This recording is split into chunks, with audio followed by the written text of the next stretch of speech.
What's going on, everybody? Trev Wilson here. Welcome back to the Bourbon Wrench. Today, I have 5 tips, 5 pieces of advice that either I have gathered along my journey or that I wish I had when I was getting into bourbon. Hopefully, these will help you on your journey down the whiskey path. It's a long, arduous path. There's really no end in sight. It's a deep, dark path. A lot of whiskey to be had, okay? Let's not waste any time. Let's just get right into this. Let's get into my list. So, number 1 tip that I have for you guys is to try as many bottles as you can. This is specifically kind of for the person who's getting into bourbon. You know, you walk into the liquor store, you go down the whiskey aisle, and you are faced with 1,000 different options. I get it. It's quite daunting.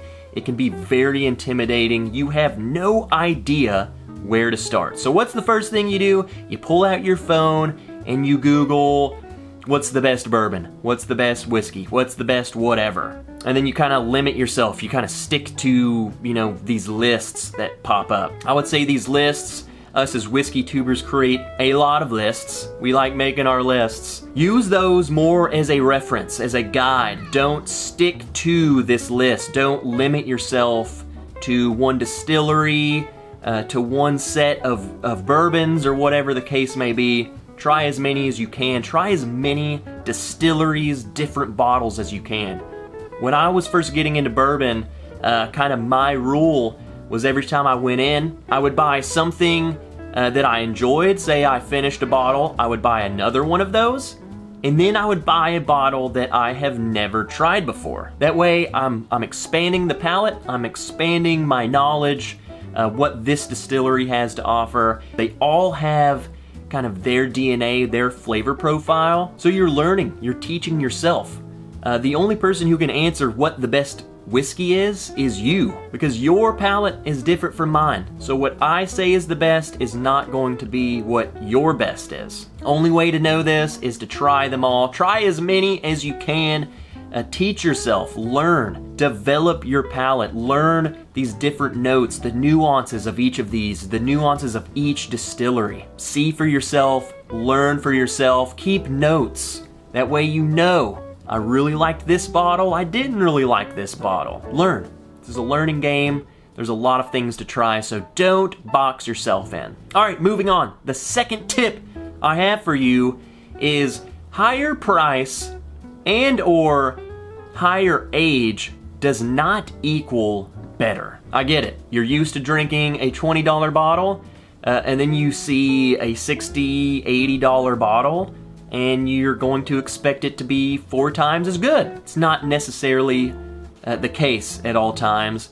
Same thing with age. You see a 15-year-old product come out, and they're charging $150, $200, $250. Doesn't necessarily mean that it's going to taste better and that you're going to enjoy it better. You know, there are a lot of sourced bourbons that have been coming out lately, 15, 16 years old, and they're going for $150 plus. You know, not necessarily better. Perfect example is some of these sourced products they're sourcing from Dickel, 15, 16, 17 years old, and they're charging, $200 for it.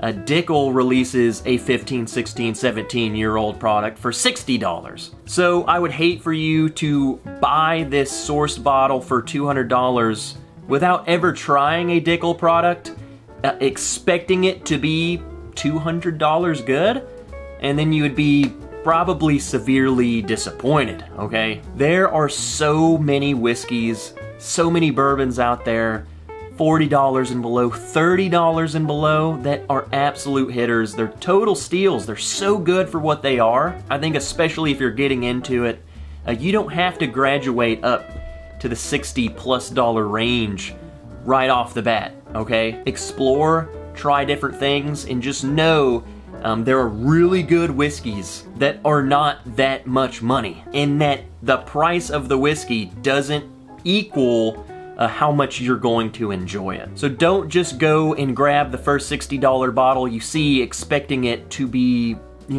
good just because it's that price. Do a little research, know what you're getting into before you get into it. Know if it's sourced, know if it's craft, know, what reviewers say about it. Higher does not equal better. All right, moving on. Number 3, don't get lost chasing unicorns. Now, I'm not saying don't hunt bourbons. It's fun. It can be fun going to liquor stores, becoming friends with people, trying to get, a foot in the door, or going to the raffles, trying to win something special. It can be fun. All I have to say about this, there are too many good bottles readily available. You go to the store right now, guaranteed there are bottles on that shelf that you would quite possibly enjoy much more than a unicorn bottle that you've been spending years trying to get. I would also say, especially if you're getting into bourbon, if you're still pretty new, I don't think spending excess amounts of money on any of these unicorns. They can go for hundreds and hundreds of dollars, thousands of dollars. I definitely recommend you don't pay secondary if you're still pretty new into things.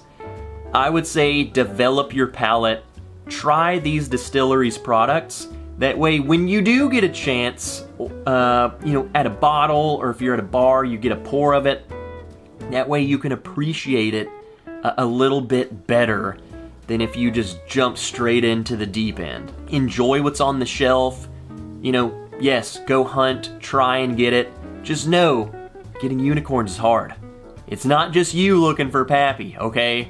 Everyone's looking for Pappy. Don't get discouraged. Don't let it ruin your fun, and don't let it distract you from all of the good stuff that is absolutely available to us. Tip number 4 is go at your own pace. Now, I could have named this multiple different things, okay? Drink whiskey how you want to drink it.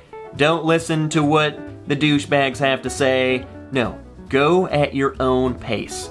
Not everyone can start out drinking barrel-proof neat, okay? If you have to drink whiskey on ice, in Coke, with drops of water, do it. You don't have to be where we are at.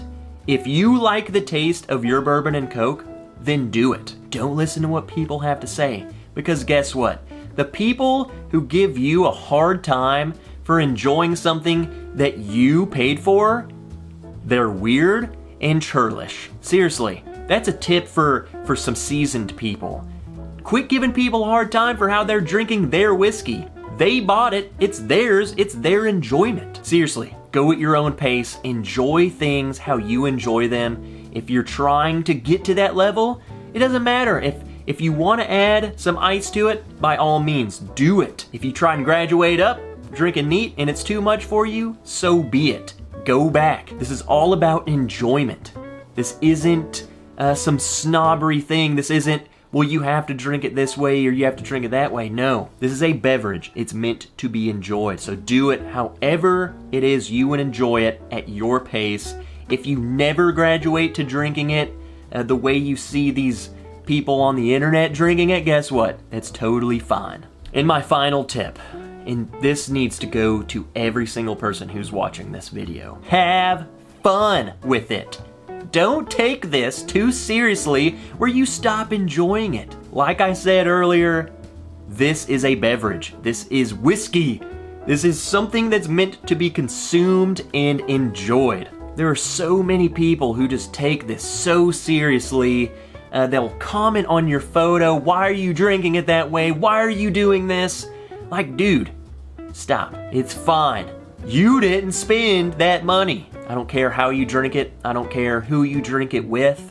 As long as you're doing that and you're having a good time, then guess what? At the end of the day, we should all be happy for them. We should all be happy for each other when we see each other having a good time. This life's too short to be caught up on people's opinions, their snobbery remarks. There's no room for it. There's no room for it. Seriously, I recommend finding some friends around you, having some bourbon nights, sharing whiskey together, sharing different bottles that you've never tried before. If you say, oh, well, I don't have any friends who enjoy whiskey, well, guess what? YouTube has a lot of whiskey. There's a channel going live every single night, if not multiple channels every single night. There are multiple channels with their own little communities, groups of people. Seriously, tune in to a live stream, join in the chat, get to know some people, talk whiskey with people.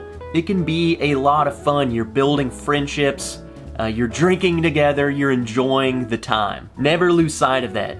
At no time should whiskey be not fun. If you're not having fun with whiskey, then something's wrong. You're doing something wrong. If you see someone doing something and it makes you unhappy, you might need to take a step back and look in the mirror and realize, why does their joy bring me misfortune? You know, this is a beverage that kind of brings so many people together from all over the states, all over the world. You know, I've met so many people along my journey that, you know, I never would have met, ever, if it wasn't for this little brown beverage that we call whiskey. There we have it, guys. 5 tips for you. Let me know down below if you have any other tips for people getting into it, or just kind of, you know, advice for everyone to apply to their lives. Hope you enjoyed the video, guys. Seriously, thank you so much for the support. Be sure to destroy that like button and the subscribe button on your way out of here. Until next time, guys, I'm Trev Wilson. Drink as much bourbon as you can. Drink as much whiskey as you can. Enjoy it, cherish it, build friendships. It's okay to be passionate. Don't be a douchebag. All right, guys, I'll see you in the next video.